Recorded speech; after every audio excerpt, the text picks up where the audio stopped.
হঠাৎ করেই অকল্পনীয় পরিস্থিতির মুখে পড়েছে বিএনপি সরকার। মাননীয় প্রধানমন্ত্রী পিওপিএম তারেক ভাইয়া এবার বুঝবেন কত দানে ধানে কত চাল, আজ থেকেই টের পাবেন। যেখানে বাঘের ভয় সেখানে রাত পায়। দর্শক, আসল জম এবং বিএনপিকে ধরছে, বিএনপির জম। শুধু বিএনপি না, মনে রাখবেন এই আলোচনার ভিতরে ঢোকার আগে এই থিওরিটা দিয়ে দিই। কোন সরকার, সেটা গণতান্ত্রিক সরকার হোক আর যে সরকারই হোক, তারা কোন জিনিসকে সবচেয়ে বেশি ভয় পায়? সেনাবাহিনী এবং বিচার বিভাগ, এই দুইটা বিষয় সবচেয়ে ভয়ের বিষয়, সবসময় আতঙ্কে থাকে।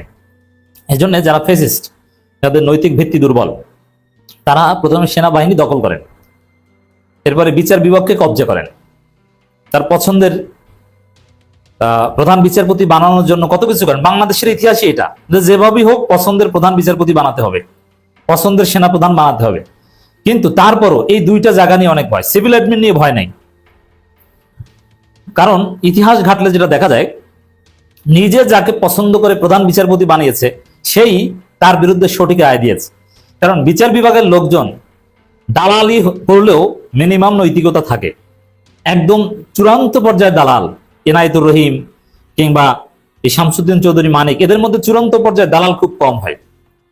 ইতিহাস বলে যে প্রধান বিচারপতিরা এবিএম খায়রুল হকের মতো দালাল খুব কম হন, কিছুটা হলেও ভালো হন। বাংলাদেশের ইতিহাসে যত প্রধান বিচারপতি এসেছে বেশিরভাগই ভালো, খুব কম খারাপ। কারণ তারা দালালি করলেও একটা লিমিট বজায় রাখেন। সেম থিং সেনাবাহিনীর ক্ষেত্রেও বাংলাদেশের ইতিহাসে যত সেনাপ্রধান এসেছে বেশিরভাগই ভালো, কারণ যে নিয়োগ দিয়েছে তার চূড়ান্ত দালালি করে নাই। এরশাদের আমলে এরশাদ সর্বশেষ যাকে সেনাপ্রধান নিয়োগ দিয়েছিলেন, শেষ পর্যন্ত কিন্তু এরশাদের পা চাটেন নাই তিনি, এরশাদের হাত ছেড়ে দিয়েছেন। বিএনপি খালেদা জিয়া মইনুল আহমেদকে সেনাপ্রধান বানিয়েছে। মইনুল আহমেদ কিন্তু খালেদা জিয়ার বা বিএনপির অবৈধ কার্যক্রমকে প্রশ্রয় দেননি, যদিও তিনি তার চেয়ে বড় অন্যায় ঘটিয়েছেন, 111 ঘটিয়েছেন, যেটা বিএনপির অন্যায়ের কাজের প্রশ্রয় দেওয়ার চাইতেও বড় অন্যায়। এজন্য সেনাপ্রধান বা সেনাবাহিনী এবং বিচার বিভাগ, এই দুইটা, এটাকে জম বলা যায়, জমদূত। এবং পৃথিবীর ইতিহাসে সবচেয়ে বেশি কথিত নির্বাচিত সরকারের পতন হয়েছে সেনাবাহিনীর সাথে কনফ্লিক্টের কারণে বা সেনা অভ্যুত্থানে। আবার অনেক দেশে সেনাবাহিনী সরাসরি ভূমিকা রাখেনি, কিন্তু পর্দার অন্তরালে সেনাবাহিনী ভূমিকা রেখেছে। তারপরে ভূমিকা রেখেছে সরকার পতনে বিচার বিভাগ। বিচার বিভাগের অনেক রায় বিচার বিভাগের সাথে টানা পড়েন, এতে দেখা যায় অনেক সরকার জয় বাংলা হয়ে গেছে, সারা পৃথিবী ব্যাপী এটা ওয়েল নোন। কিন্তু পুলিশ প্রধানের সাথে ঝামেলা, কোন এলিট ফোর্সের সাথে ঝামেলা, অমুক বাহিনীর তমুক বাহিনীর সাথে ঝামেলায় কোনোদিন কিছু হয়েছে এরকম কোন এক্সাম্পল নাই। বিচার বিভাগ এবং সেনাবাহিনী, এই দুইটি হচ্ছে জমদূত, বিশেষ করে যে সরকারের নৈতিক ভিত্তি দুর্বল তাদের জন্য।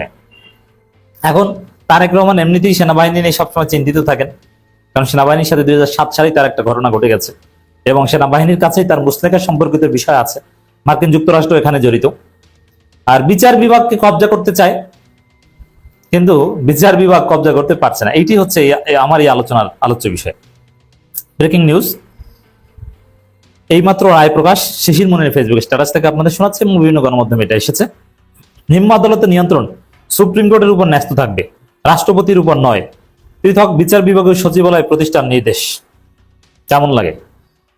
এই যে দুইটা নির্দেশ দিয়েছে আদালত, এই দুই জায়গায় বিএনপি উল্টা পথে হাঁটছিল। বিএনপি পৃথক সচিবালয় প্রতিষ্ঠা করতে চায় না, এই অধ্যাদেশ বাতিল করেছে।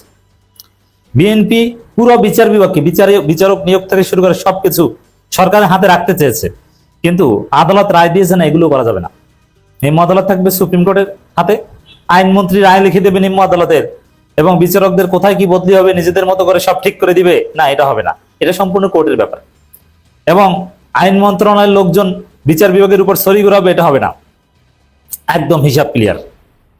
এগুলো সব আলাদা সেক্রেটারিয়েট থাকবে, যেটা দীর্ঘদিনের দাবি এবং 160 বছরের ইতিহাসে যেগুলো পারেনি। ইউনুস সেই কাজ করে গিয়েছিল, কিন্তু সেটা বাতিল করেছে বিএনপি সরকার। কিন্তু এখন আবার বিচার বিভাগে স্পষ্ট করে বলে দিয়েছে এটা করতে হবে। এর মানে এই প্রথম বিএনপির সিদ্ধান্ত, তারেক জিয়ার সিদ্ধান্তকে চ্যালেঞ্জ করলো, একদম উল্টে দিল বিচার বিভাগ। এটা শুরু, আরো বিএনপির অনেক অবৈধ কাজ, গণবিরোধী কাজ, আমরা বিশ্বাস করি বিচার বিভাগ বিএনপি সরকার বিরুদ্ধে রায় দিবে।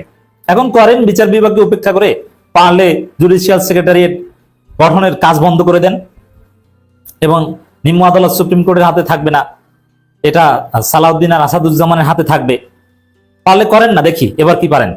এবার বুঝবেন বিচার বিভাগের সাথে সাহস থাকলে লাগেন, এই সাহস নাই, কারণ বিচার বিভাগ আর সেনাবাহিনী হচ্ছে আপনাদের মতো যারা কাঁচচুপি করে ক্ষমতা আসে তাদের জন্য জমদূত, কিন্তু জনগণের সরকার, নির্বাচিত সরকারের জন্য এটা কোনো সমস্যা না। তো দর্শক, শুধু কি এখানেই না, ঘটনা আরো আছে। সুপ্রিম কোর্ট সচিবালয় প্রতিষ্ঠা প্রশ্নে বিচারকরা ঐক্যবদ্ধ, রায় ছাড়াও বিচার বিভাগের বিবৃতি, তার ঐক্যবদ্ধ, সুপ্রিম কোর্ট সচিবালয় কায়েম করতে হবে, বিএনপি সরকার চাক বা না চাক। এর মানে তারেক রহমানের ধান্দায়, তারেক রহমানের খায়েশে দেশ চলবে না, সুপ্রিম কোর্ট সচিবালয় প্রতিষ্ঠা করতেই হবে, বিচারকরা ঐক্যবদ্ধ। এই বিচারকদের সাথে কনফ্লিক্টে যাওয়ার কোনো সাহস তারেক রহমান না, তারেক রহমানের পূর্বপুরুষদের কবর থেকে উঠালো এটা হবে না, কারণ এই জায়গা হচ্ছে জমদূত। বুঝতে পারছেন কোন পরিস্থিতির মুখে, কোন কোন হায়না বলবো না, এটা পজিটিভ, আজরাইলের মুখে পড়েছে। কারণ শয়তানের জন্য আজরাইল, বিচার বিভাগ খারাপ মানুষের জন্য আজরাইল। আমরা এটাই চাই, খারাপ মানুষ যেন সবচেয়ে বেশি ভয় পায় বিচার বিভাগকে, আজরাইল হয়ে উঠছে বিচার বিভাগ। এখন এতক্ষণ জামাত এনসিবি কে ভুংবাং বুঝাতেন, না না না এটা বিচার বিভাগ পৃথক করা যাবে না, এই সেই কত কিছু বুঝাতেন। এখন এদেরকে বুঝান পারলে, এখন দেখবেন যে তারেক রহমান এমনি চুপচাপ, মুখ থেকে কথা বের হয় না, ককটেল মারলেও কথা বের হবে না, মুখে ঠাডা পড়েছে মনে হয়, এখন তো আরো কথা বের হবে না। কিছুদিন দেখবেন যে মন টন খারাপ, কারণ বিচার বিভাগ একটা ছোটখাটো ডলা দিয়ে দিয়েছে, এবং এই ডলাটা জামাতের পক্ষে গিয়েছে, সরাসরি জামাত এনসিবির যে আন্দোলন তার পক্ষে গিয়েছে।